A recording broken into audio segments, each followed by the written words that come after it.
वेद्यं वास्तवस्तु अत्र शिवदं तापत्रयं श्रीमद्भागवते महामन्त्रे किंवा परेश्वरे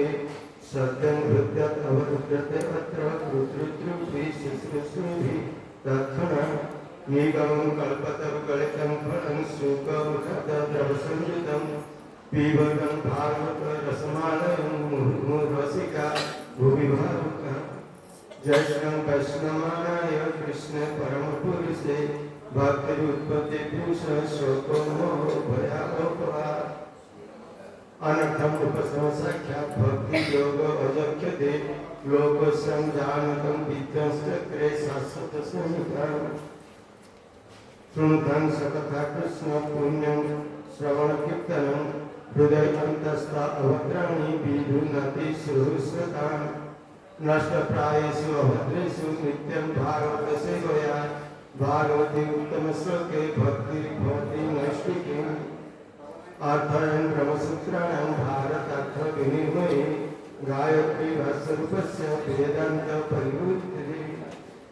नमो पंकजनाभाय नमो पंकजमालिने नमो पंकजनेत्राय नमो पंकजईक्षणे संक्रमणं विदधातपूर्वं जन्मै वेदेश्च प्रणति तस्मै तमं वेद्यं आत्मविधिप्रकाशं मुमुख्यं वै शरणं प्रपद्ये ॐ नमो भगवते वासुदेवाय ॐ नमो भगवते वासुदेवाय ॐ नमो भगवते वासुदेवाय श्रीमद्भागवतम तृतीय स्कंद 32 अध्याय श्लोक 30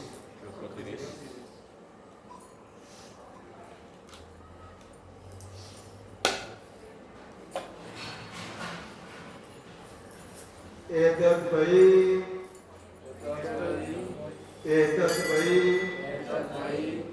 श्रद्धया भक्त्या योगाभ्यासेन नित्यश समाहितात्मा निसंग विरक्त्या परिपश्यति एतद् वै श्रद्धया भक्त्या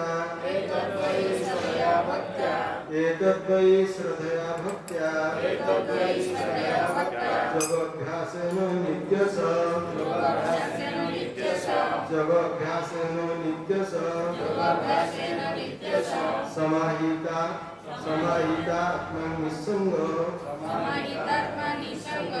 समाहिता आत्मा निसंग विरक्ता परिपश्यति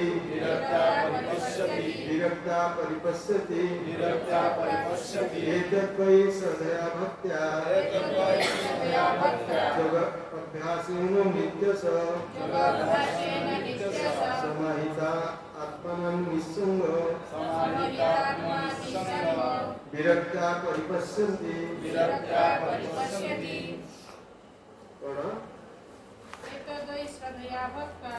एतद् वै श्रद्धया भक्त्या योगाभ्यासेन नित्यश समाहितात्मा निःहसं विरक्ता परिपश्यति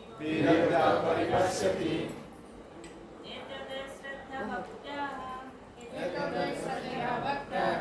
योगाभ्यासेन नित्यशः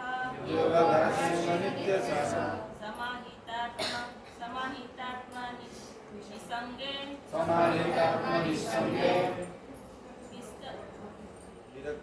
विरक्त्या परिपश्यति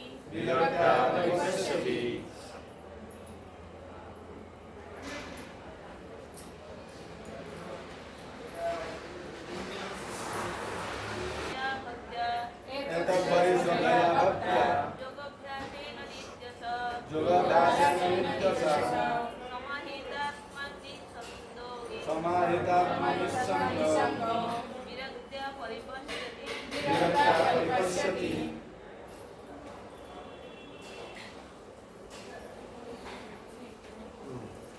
शब्दानुवाद एक वही निश्चित भाव श्रद्धा का विश्वास सहकारे भक्त्या भक्ति योगाभ्यास द्वारा नित्य सर्वदा समाहित आत्मा जहाँ मन स्थिर निसंग भौतिक संगर दूर अवस्थित विरक्त्या वैराग्य द्वारा परिपश्यति बुझंती सत्तर आख्यायिक अनुवाद जे श्रद्धा सहकारे स्थिर चित्तरे एवं पुण्य वैराग्य सहित भक्ति जगरे निजुक्त शांति एवं जे सर्वदा भगवत चिंतन मग्न थांती से ही पूर्ण ज्ञान लाभ कर पारंती से भौतिक संगरू दूरी थांती स्ल भाव प्रभुपादों को दिया भावार्थ उड़िया अनुवाद शब्द ऊपर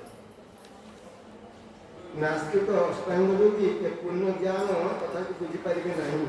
केवल सही में बुझी पारे जो पूर्ण कृष्ण चेतना भक्ति योग आचरण करते पूर्ण समाधि रही पारती भौतिक समग्र भौतिक प्रकाश कथाटा कौन और यार कारण कौन वो सब कथा बुझा केवल संबंध तथ्य संभव एठार परिष्कार भाव कहुचे पूर्ण श्रद्धा सहकारे भक्ति योग आचरण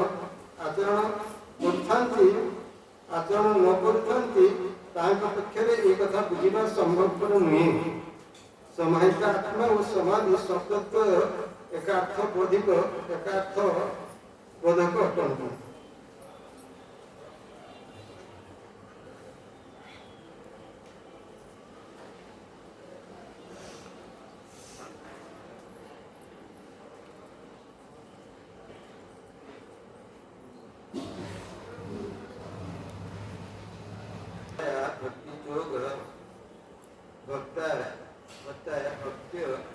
योगाभ्यास नित्य समाहिता आत्मा निसंग विरक्ता परिपश्यन्ति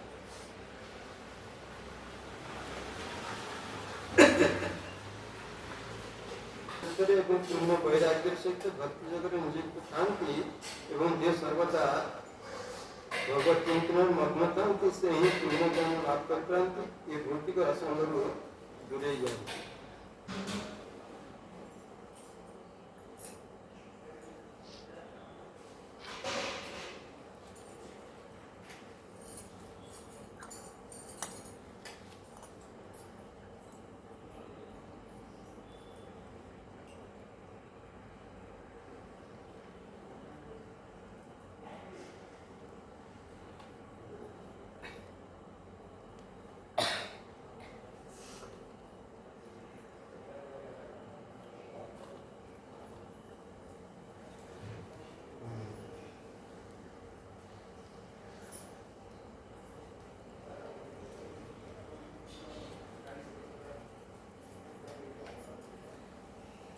समस्त कर्म ज्ञान हो भक्ति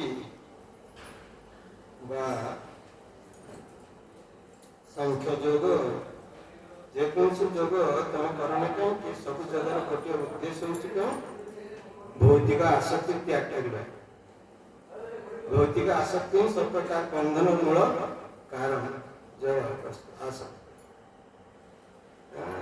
तेरे जग अभ्यास द्वारा ये त्याग करने पड़े तेणु जेकोसी योग होना कहीं तार शेष अंतिम लक्ष्य होची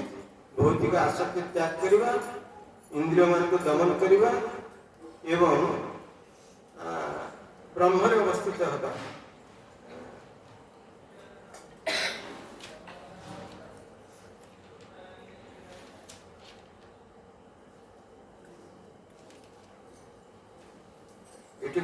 भक्ति जग श्रेष्ठ सब जग अपेक्षा भक्ति जग श्रेष्ठ ज्ञान जग हो कर्म जग हो जेकोसी जग हो से श्रेष्ठ भजन करती सकाल सकाल भजन बोले दीपक आउट भजन कर कौन भजन बोल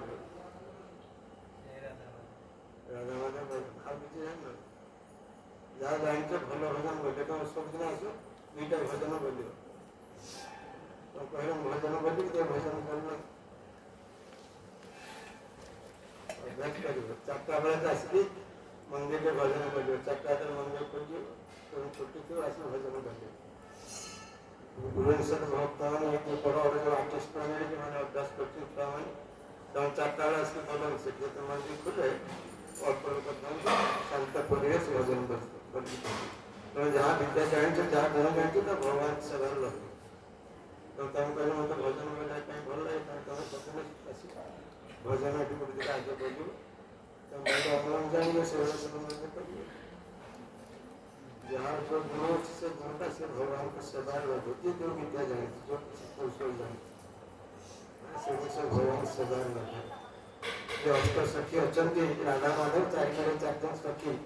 ସେମାନେ ଦେଖ ବିଭିନ୍ନ ବିଭିନ୍ନ ସେବାରେ ଅଛନ୍ତି। ତମେ କ'ଣ ଗୋଟେ ସେବା କରୁଛନ୍ତି? ଯାହା ଯେଉଁ ସେବା ଯିଏ ଦକ୍ଷ ସେଇ ସେବାରେ ସେ ନିଯୁକ୍ତ ହେଇପାରିବ। ତେଣୁ ଯାହାକୁ ଯେଉଁଟା ଭଲ ଲାଗୁଛି ଯେଭଳି ଭାବରେ ସେ ଭଗବାନଙ୍କୁ ସନ୍ତୁଷ୍ଟ କରିପାରିବ ସେ ସେଇ ସେବାରେ ସେ ନିଯୁକ୍ତ ହେଇପାରିବ। ସେ ସେବା ପାଇଁ ସେ ଆଗ୍ରହ ପ୍ରକାଶ କରିବ। ଏଠି ସେ ଭକ୍ତି କଥା କୁହାଯାଇଛି। କ'ଣ କୁହାଯାଉଛି ନା ଭକ୍ତି ଯୋଗରେ ଯେଉଁମାନେ ସ୍ଥିର ହେଇକି ରହିବେ ଯେଉଁମାନେ କୃଷ୍ଣ ଚେତନାରେ ସ୍ଥିର ହେଇକି ରହିବେ ସେମାନେ ଭଗବାନ ଖୁବ୍ ସହଜରେ ସେମାନଙ୍କୁ ପ୍ରସନ୍ନ ହେଇଯିବେ। ନା କ'ଣ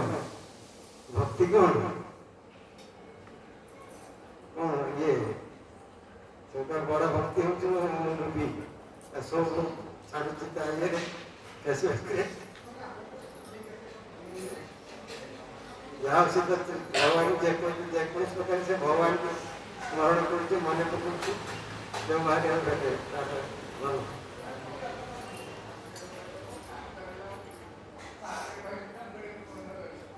ତେଣୁ ସବୁଠାରୁ ଶ୍ରେଷ୍ଠ ହେଉଛି କିଏ? ଭକ୍ତି ଯୋଗ। ଇଏ କର୍ମଯୋଗ 3ୟ ଅଧ୍ୟାୟରେ କର୍ମଯୋଗରେ କ'ଣ କୁହାହେଲା? 3ୟ ଅଧ୍ୟାୟରେ କ'ଣ କୁହାଯାଇଛି ଭଗବତ ଗୀତାରେ? 3ୟ ଅଧ୍ୟାୟ ହେଉଛି କର୍ମଯୋଗ। କାହିଁକି ସେଠି ପ୍ରଥମେ ଭଗବାନ 2ୟ ଅଧ୍ୟାୟରେ ଆରମ୍ଭ କଲେ କ'ଣ ନା ତମେ ଶରୀର ନୁହେଁ ଆତ୍ମା। ଏଇଥିରୁ ଆରମ୍ଭ ହେଲା କ'ଣ ଯେ ତମେ ମୂର୍ଖ ଭଳିଆ କଥା କହୁଛ ତମ ପ୍ରତି ଅଜ୍ଞାନ କୋଉଠୁ ଆସିଲା କର୍ମଶ ଯେ ତମେ ଶରୀର ନୁହଁ ଆତ୍ମା। ଆତ୍ମା ନିତ୍ୟ ଚିନ୍ମୟ ବସ୍ତୁ କୌଣସି ସମୟରେ ତାର ବିନାଶ ନାହିଁ କିନ୍ତୁ ଶରୀର ବାରମ୍ବାର ବିନାଶ ହେଉଛି ବିନାଶ ହେଉଛି। ତେଣୁ ପ୍ରଶ୍ନ ଆସିବ ଯେ ଶରୀର କାହିଁକି ବାରମ୍ବାର ବିନାଶ ହେଉଛି ଆତ୍ମା କାହିଁକି ବିଭିନ୍ନ ଶରୀର ଲାଭ କରୁଛି? ତେଣୁ ଶରୀର ଲାଭ କରିବାର ଏକମାତ୍ର କାରଣ ହେଉଛି କର୍ମ। ଭଲ ମନ୍ଦ ଯେଉଁ ଆମେ କର୍ମ କରୁଛୁ ସେ କର୍ମ ପ୍ରଭାବରୁ ଆମକୁ ଆଉ ଗୋଟେ ଶରୀର ପ୍ରାପ୍ତ ହେଉଛି। ତେଣୁ କର୍ମ ହେଉଛି ସବୁଠାରୁ ଗୂଢ଼ ରହସ୍ୟମୟ ଜିନିଷ ହେଉଛି କର୍ମ। ଯାହା ଦୈନନ୍ଦିନ ଜୀବନରେ ଆମେ କରୁଛୁ ଅତି ରହସ୍ୟପୂର୍ଣ୍ଣ ଜୀବନ ତତ୍ତ୍ୱ ସେ ତତ୍ତ୍ୱକୁ ଯଦି ଭଲ ଭାବରେ ବୁଝା ନଯାଏ ତାହେଲେ ସିଏ ସାଧାରଣ କର୍ମ କରିବ। ସାଧାରଣ କର୍ମ କହିଲେ ନିଜର ଇନ୍ଦ୍ରିୟ ତୃପ୍ତି ଜନିତ କର୍ମରେ ସେ ସବୁବେଳେ ନିଯୁକ୍ତ ହେଇକି ରହିବ। ଫଳରେ ସେ ଜନ୍ମାନ୍ତର ଧରି ଏଇ ଭୌତିକ ବନ୍ଧନରେ ରହିଛି ଜନ୍ମ ମୃତ୍ୟୁ ଜରା ବ୍ୟାଧି ରୂପକ ଶରୀର ଲାଭ କରିକି ସେ ବିଭିନ୍ନ ଜନ୍ମରେ ସେ ପ୍ରବେଶ କରୁଛି।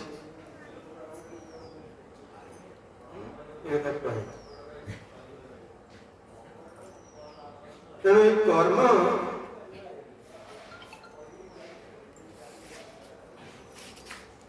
ଅର୍ଜୁନଙ୍କର ସନ୍ଦେହ ହେଲା ଯେ ମତେ ତା ଭିତରେ ବହୁତ ବର୍ଣ୍ଣନା କରାଯାଇଛି ଭଗବତ ଗୀତାରେ 2ୟ ଅଧ୍ୟାୟରେ ସମସ୍ତ ଗୀତାର ସାର ବସ୍ତୁ ସେଥିରେ ଦିଆଯାଇଛି। 2ୟ ଅଧ୍ୟାୟ ସମସ୍ତ ଭଗବତ ଗୀତାର ସାର ବସ୍ତୁ 2ୟ ଅଧ୍ୟାୟ ପ୍ରଦାନ କରାଯାଇଛି।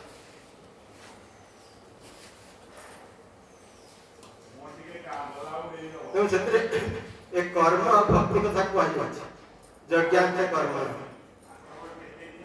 ଯଜ୍ଞ କ'ଣ ତା ପାଇଁ କ'ଣ କାର୍ଯ୍ୟ କରିବ ଏସବୁ କଥା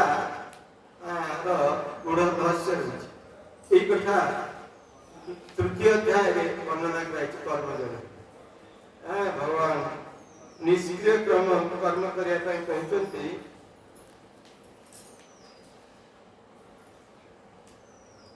लोकस्मिन् विविधानिष्ठा पुरा पत्ता मया धर्म ज्ञान योगेन संख्यम कर्म योगेन योगेन दीटा एटी भक्ति योग कथा कहना एटी ज्ञान योग कथा कहते आउ कर्म योग भक्ति कथा कहते भागवत द्वितीय अध्याय भागवत एकादश स्कंद कहते भक्ति कथा तीन भक्ति जे कर्म ज्ञान आउ भक्ति कथा एकादश स्कंद कहते अनेक बहुत जगह भगवान दीटा भक्ति कथा कहते लोकस्मिन् विविधानिष्ठा पुरा पत्ता मया धर्म ज्ञान योगेन संख्यन कर्म योगेन योगेन ज्ञान योग कर्म योग ये दीटा कथा भगवान सबल कहते जे दी प्रकार लोक संसार देखा जाती से माने प्रकार लोक देखा जाती गोटे प्रकार हूँ ज्ञान योग अन्य हूँ कर्म योग कहले कौन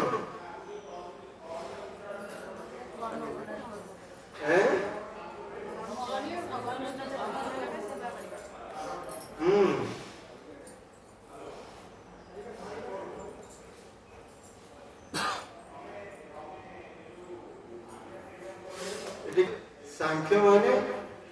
कर्म योग योगी माने ये परीक्षा भाव से यदि लास्ट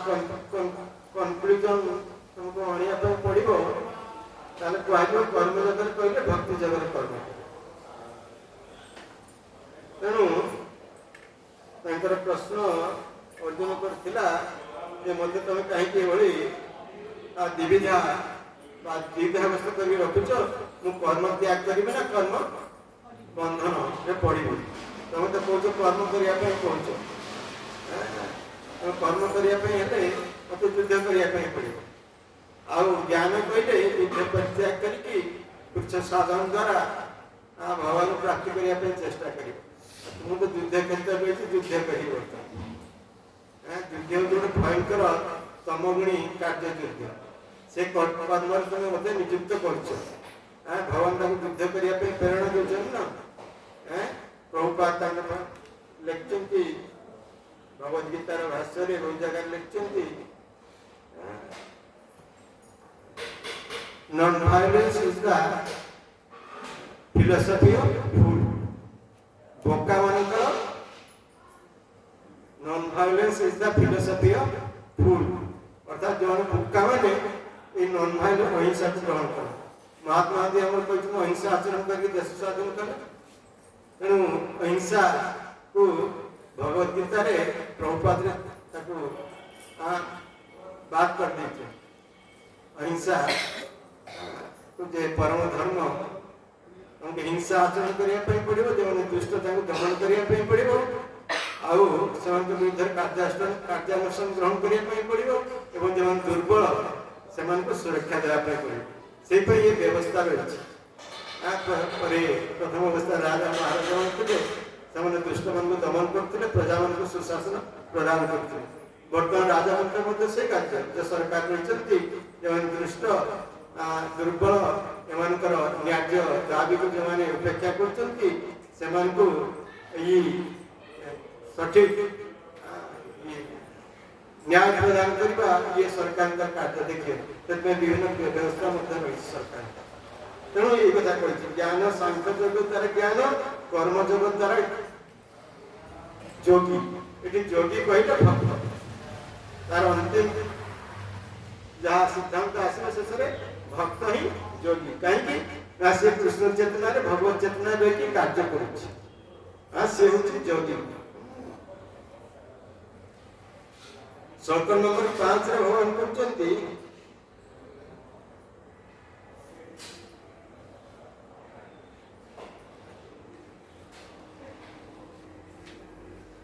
जदि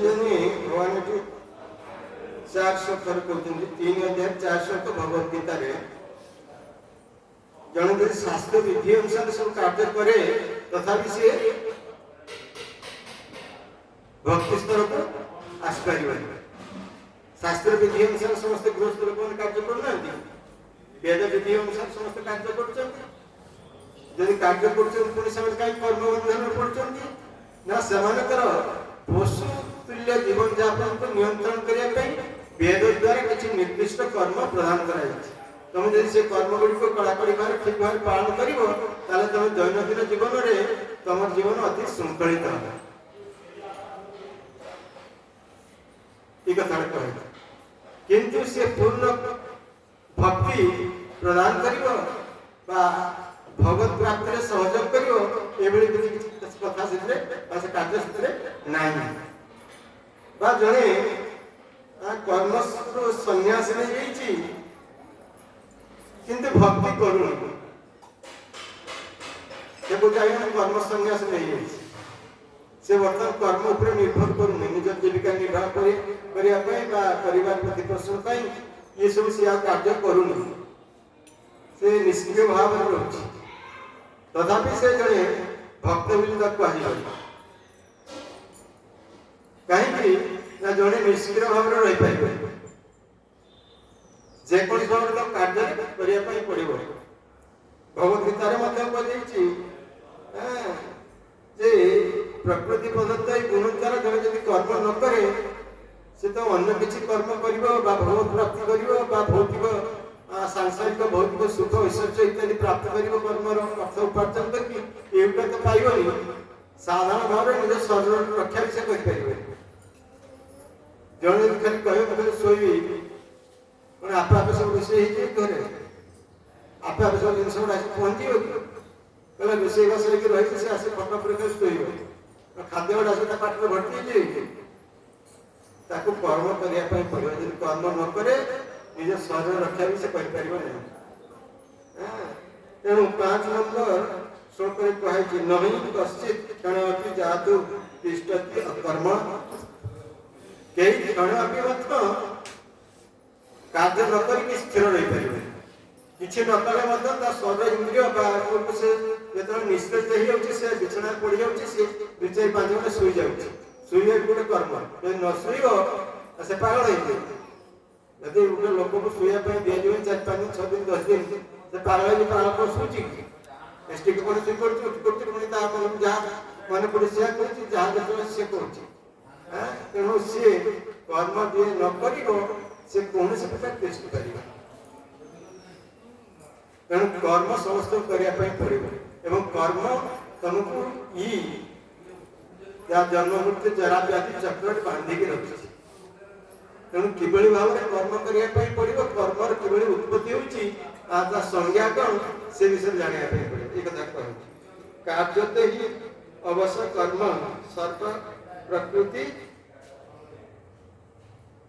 सर्व प्रकृति जय गुणे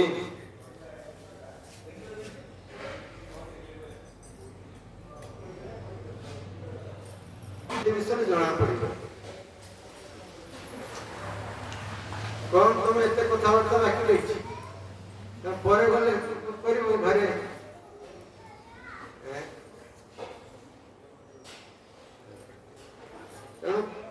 कर्मेन्द्रियाणि संयम्य ज आस्ते मनसा स्मरण इंद्रियार्थ विगुणात्मा मिथ्याचार सौच्यते एटी कह जाउछि जने यदि कर्म न करके बाहर को वैराग्य देखाए वैराग्य देखे हो कि भीतर मन द्वारा से वैराग्य विषय वस्तु को सब चिंता करता कारण से व्यक्ति को मिथ्याचारी बोली कहते अर्थात कपटी व्यक्ति डुअलिटी जाके जे बाहर गोटे देखौछि भीतर गोटे अन्य गोटे देखौछि तेणु कर्म द्वारा एभली देखा जाई पारे जड़े से किसी खराब कर्म करूनी भल कार्य करुच्ची कृष्ण भक्ति करुच्ची नाम करुच्ची किंतु भौतिक विषय गुड़िक प्रति तार आसक्ति पूर्ववत बलवत रही आम जे नामाभ्यास करूँ नामाभ्यास शेष रही जदि सब अपराध गुड़िक जड़े कड़ाकड़ी भाव जानूँ ये कर भक्ति जो कड़ाकड़ी भाव आचरण करूनी ताले से किसी पाइबे से किंतु से उन्नति करिवो उच्च को जाई परिबे से किसी उन्नति कर परिबे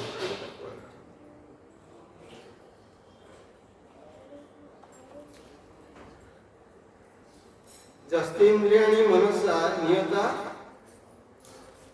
नियम आरभ्यते अर्जुन कर्मेन्द्रियाणि कर्मयोग आसक्त स दिश्यते। हे अर्जुन किंतु जो व्यक्ति मन द्वारा इंद्रिय मन को नियत करी नियंत्रण करी फल कामना को रहित होई इंद्रिय मन द्वारा शास्त्र विहित कर्म को आरंभ करे से श्रेष्ठ। आस्ते आस्ते कह दियो ये स्थूल प्रथम जो आको है स्थूल जे निजर इंद्रिय मन को से नियंत्रण करछि मन द्वारा इंद्रिय मन को नियंत्रण करछि कौन सी फल कामना रखुनी निष्क्रिय भाव में निष्काम भाव से कार्य करुछि से भली व्यक्ति साधारण लोक अपेक्षा श्रेष्ठ। जे अन्य किसी अनिष्ट चिंता करूनी बा अन्य कौन कार्य से तार कथा प्रवेश कर बुद्धि बा मन से लगौनी मन को नियंत्रण करके वेद वर्णित समस्त कार्य को कड़ाकड़ी भाव में करुछि तार ताको श्रेष्ठ कहते। कारण आमर जो वैदिक आश्रम रही चतुर्वर्ण आश्रम तार मूल उद्देश्य होची भगवान विष्णु को संतुष्ट करना। सब कार्य गुड़िक मूल केंद्रीभूत कार्य कौन ना भगवान विष्णु को संतुष्ट करना विष्णु केंद्रित भगवत केंद्रित। प्रभुपाद आहुत परिष्कार भाव अधिक भाव शब्द प्रयोग करके कृष्ण चेतना कार्य करने कथा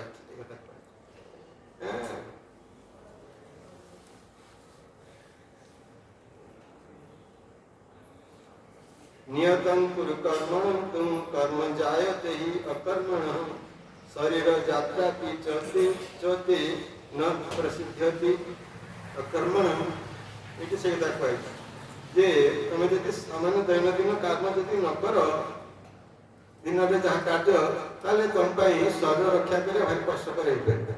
तेज मुझे स्नान बिल्कुल करें शरीर अपरिष्कार लुगापटा सफा करें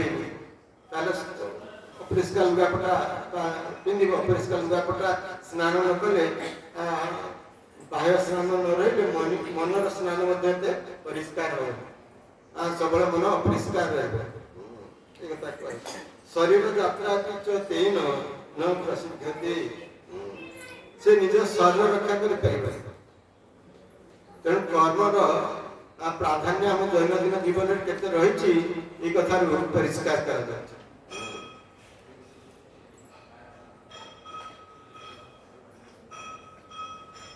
यज्ञार्थ कर्मण अन्यत्र लोकयं कर्म बंधन तदर्थं कर्म कौन्तेय मुक्त संग समाचरे ये कर्म डेफिनेशन आस्ते वर्णना करा तृतीय स्कंदटा को बारंबार पढ़ घरे हो मझे मझे सप्ताह दिन में तृतीय स्कंद को बारंबार पढ़ सब श्लोक गुड़ी को कौन अर्थ दिखाई थर पढ़ एक कुंती नंदन विष्णु को अत्यंत निष्काम कर्म व्यतीत अन्य कर्म द्वारा मनुष्य को कर्म बंधन हुए तेणु जे फलाफल रहित आशा रहित आकांक्षा रहित ही भगवान विष्णु को उद्देश्य भल भाव में कर्म करे से ही श्रेष्ठ। प्रथम खाली कहला जे निष्काम भाव साधारण दैनंदिन कार्य कर साधारण अन्य लोक अपेक्षा श्रेष्ठ। ये बर्तमान कहला यज्ञार्थ कर्मण अन्यथा लोकाय कर्म बंधन आपको सूक्ष्म स्तर गले जे यज्ञ पुरुष भगवान विष्णु को उद्देश्य कार्य करेगा ताले से आउ कर्म बंधन भोग करेगा ताको जो जन्म मृत्यु रूपक जो कर्म बंधन भल मंद सुख दुख उच्च कुल जन्म होगा नीच उच्च कुल जन्म होगा नीच कुल जन्म होगा ये सब जो ताको सब भोग करिया पई पड़ची बंधन से मुक्त हो जदि से यज्ञार्थ कर्मण अन्य कर्मय लोक बंधन यज्ञ पुरुष भगवान विष्णु को उद्देश्य से यदि कार्य करिवो ताले से कर्म बंधन मुक्त हो जाए। ये बहुत बड़ भाष्य दिए विश्वनाथ चक्रवर्ती पर हम खाली संक्षेप यज्ञ सज्ञ प्रजासुष्टा पुरोवाच प्रजापति अनेन प्रविश्यसि अधस्मिषक षष्टिका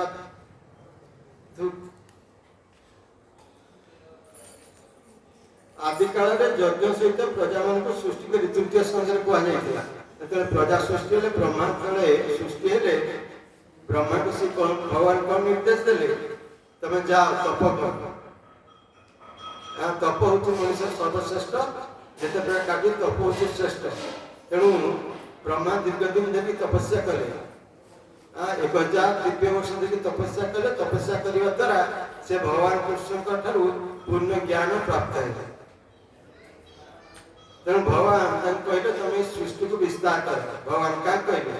ब्रह्मांड तेणु सृष्टि विस्तार पर भगवान बहु जीव सृष्टि कले से प्रथम निजर सजर सब जीव दशपुत्र इत्यादि एम सब सृष्टि कले मरीचि इत्यादि दशपृष्ठ दश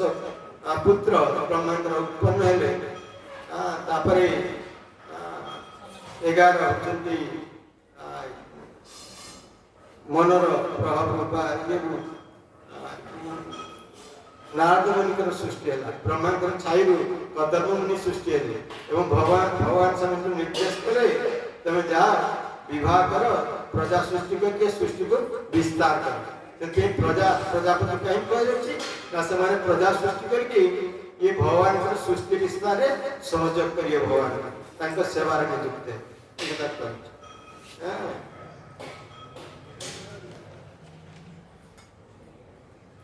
सहजज्ञ प्रजा सृष्टा पुरवाच प्रजापति मान से निष्ठा देले प्रथम जे तमे जाकी प्रजा सृष्टि करके सृष्टि रे विस्तार कर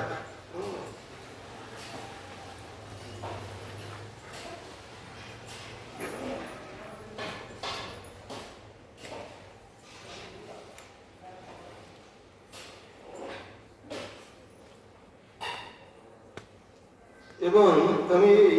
यज्ञ तुमको निर्देश देले जाओ तुम यज्ञ कर्म करो प्रजा सृष्टि करके प्रजा विस्तार कर ये यज्ञ देवान भावयते तीनम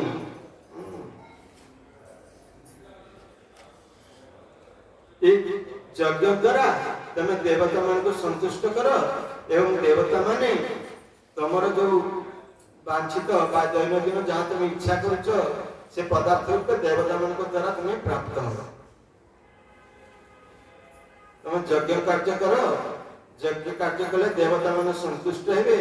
आ देवता मान संतुष्ट हेले कौन हम तुम जो सब वांछित भौतिक पदार्थ सब चाहूच देवता मैंने तुम प्रदान कर तुम सहज से प्राप्त हो सहज तुम्हें प्राप्त हो यही भाव में परस्पर भितर भल संपर्क रहा द्वारा सृष्टि सुचिंतित भाव में विस्तारित हो अर्थात साधारण लोके यज्ञ कर्म द्वारा देवता मान को संतुष्ट करेंगे देवता मैंने संतुष्ट होकर जो जो नित्य आवश्यक पदार्थ इंद्रिय भोग्य पदार्थ समस्त प्रदान करेंगे फल एक संपर्क स्थापन हम ये संपर्क द्वारा ये सृष्टि सहज निर्विघ्न अधिक परिव्याप्त व्याप्त हो कारण भगवान का एकमात्र कार्य होची सृष्टि को विस्तार करना कहीं जो जीव माने निजर पूर्व कामना बसत विभिन्न इंद्रिय सुख कामना करते प्रलय समय से बीज रूप भगवान को सहजरे अवस्थान करते भगवान पुणी ये सृष्टि पर प्रलय पर आउ थे सृष्टि करने चाहिए जी जो जो सृष्टि स्थिति से भाव से प्रकाश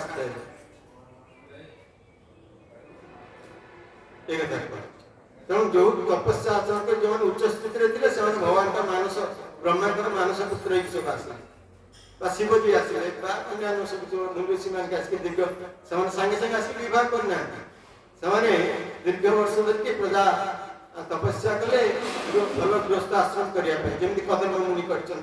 कपिलदेव उपाख्यान रही से 10,000 वर्ष की तपस्या कले जन भल गृही है भल पत्नी लाभ करेंगे एवं भक्त भगवान को पुत्र रूपे लाभ करेंगे भल गृहस्थ तेणु भल गृहस्थ से तपस्या कले दीर्घ दिन तेणु ये प्राथमिक अवस्था भगवान मन सृष्टि करके संतान मान को उत्पन्न कले मानस पुत्र किंतु परवर्ती अवस्था जेहेतु सृष्टि अधिक भाव में विस्तारित होगा भगवान चाहूले कि से तेणु परवर्ती अवस्था विवाह द्वारा स्वामी स्त्री द्वारा संतान प्राप्ति की वृद्धि की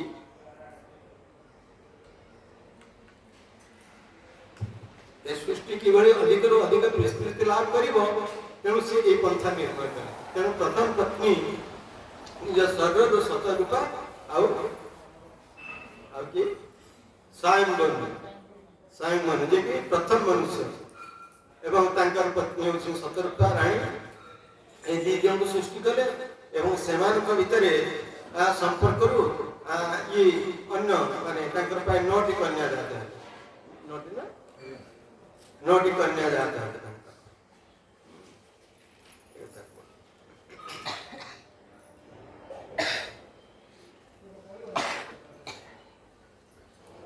तेणु यज्ञ करिया द्वारा देवता और मनुष्य भितर गोटे संपर्क जात हम एवं से संपर्क कौन ना परस्पर परिपूरक साधारण लोके यज्ञ कार्य करेंगे देवता मान संतुष्ट हे और निजर वांछित फल ता द्वारा प्राप्त हे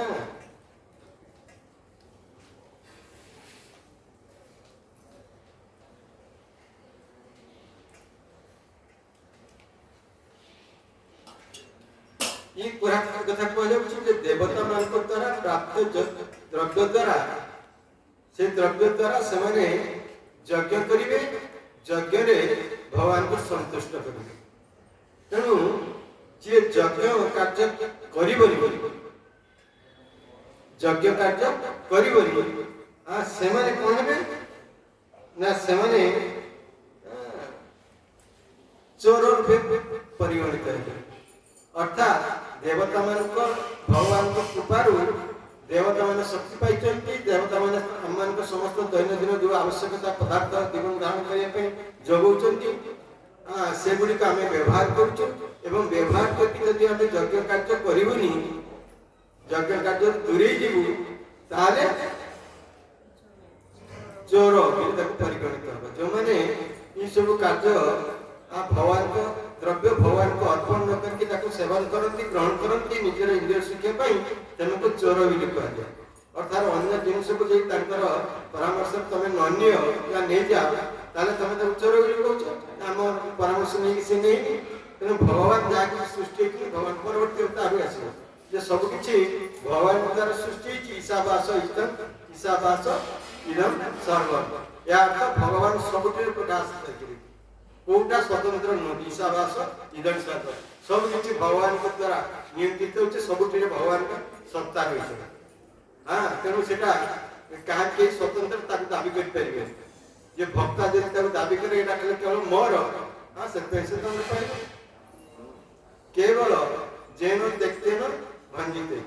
तुमर जी आवश्यक तुम से ग्रहण कर आउ जिनस कौन हो से विषय तुम कथा कहना दरकार ना से प्रकृति जो भगवान अच्छे से कथा से स्थिर करेंगे किंतु आम अधिक आम बुद्धि प्रयोग करके गोटे बास चाउल पाऊँ मतलब गोटे बेग नहीं ये पुणी कौन हम से पुणी फोन कर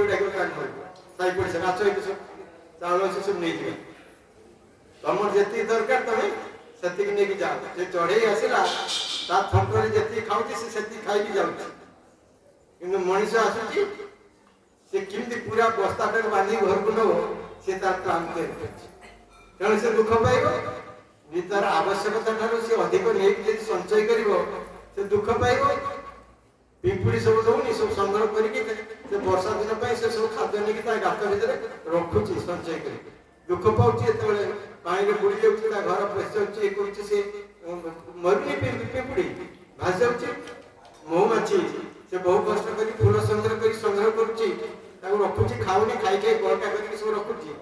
ये तो महू जो अधिक आ जाऊँगी ये जे बुड़ी महू खाଇବା जहाँ पात्र लगी से निआ लगे महुमाछी मारिकी से महू को नहीं जाए देख लो केते कष्ट करके केते संग्रह करछि महू को तार निजर भगवत दत्त गुण द्वारा से महू तैयारी करछि एवं मनुष्य बुली के देखला हाय गछ रही गला से तळे निआ जाळे ताको ऊपर लगे से महुमाछी पुड़ी ताको भाग करी भगे से नहीं आछि से ताको महू को नहीं चाहिए तेणु लोभ ही दुख काम क्रोध लोभ तीनटा ये कहुची नरकर द्वार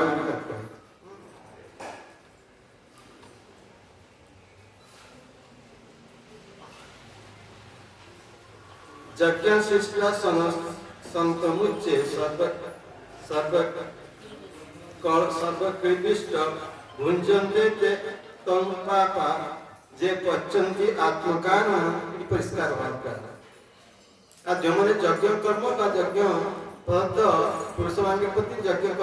पदार्थ को अर्पण न करके भोग करती से पाप ही भक्षण करते तेणु आम जेकोसी कार्य करवा नवम अध्याय आसो पत्र पुष्प फल कथा तुम जहाँ किसी कर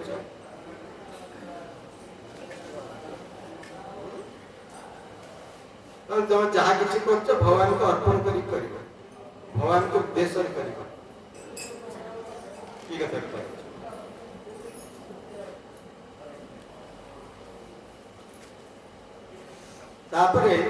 यज्ञ कर्म सहित आम दैनंदिन उत्पत्ति किभली संयुक्त रही से कथा कौन कहुच्छे अन्नात् भवन्ति भूतानि पर्जन्यात् अन्न संभव मूल शिष्य जदि छांदव उपनिषद को ये पूरा डिटेल्स दिया केमती शरीर सृष्टि होची चक्र होची मातृगर्भर केमती प्रतिष्ठा पाउची से केमती बीज ये कि फल इत्यादि माटी रोची फल गछ ताको जल द्वारा ग्रहण करची फल पुष्प इत्यादि से रूप परिष्कार शस्य रूप शस्य आनी आम ग्रहण करछु आ शस्य बीज उत्पन्न होची आ से पुणी मातृगर्भ जाउची जाके सेठी पुणी शरीर लाभ करछु जे पुणी शरीर जे शरीर लाभ एक कथा कहै अन्न भवन्ति भूतानि ये जीव अन्न द्वारा सृष्टि हुए अन्न कोटी हुए भूमि उत्पन्न हुए वृक्ष प्रथम संग्रह करे शस्य फल इत्यादि रूप ग्रहण कर तेणु ये भूमि जल माध्यम ये सब बीजाकार शरीर भीतर प्रवेश कर अन्न भवन्ति भूतानि पर्जन्यात् अन्न संभव कहली गछ भूपृष्ठ जल को तार चेहरा द्वारा से आकर्षण कर पर्जन्यात् अन्न संभव ये बहुत वृष्टि हवा द्वारा वृष्टि ही ये फल शस्य उत्पादन कर मूल कारण वृष्टि जिते सुंदर भल भाव हम ठीक समय हम उपयुक्त भाव वृष्टि हम सी अधिक शस्य उत्पन्न जो कहते वर्ष भल वर्षा है भल फसल हम ये तेणु ये शस्य संग्रह कर मूल जिनस किए सृष्टि ये वृष्टि हूँ मूल तेणु वृष्टि जिते हम से अन्न संभव शस्य से भल फल फल शस्य आसो यज्ञ भवति पर्जना तुम्हें वर्षा केमती हम यज्ञ वर्षा हम यज्ञ उत्पन्न वर्षा एवं यज्ञ कार्य होनी क्या घुची आसे एक डर नहीं बस भितर आस माटी रास्ता बच्चे ठीक है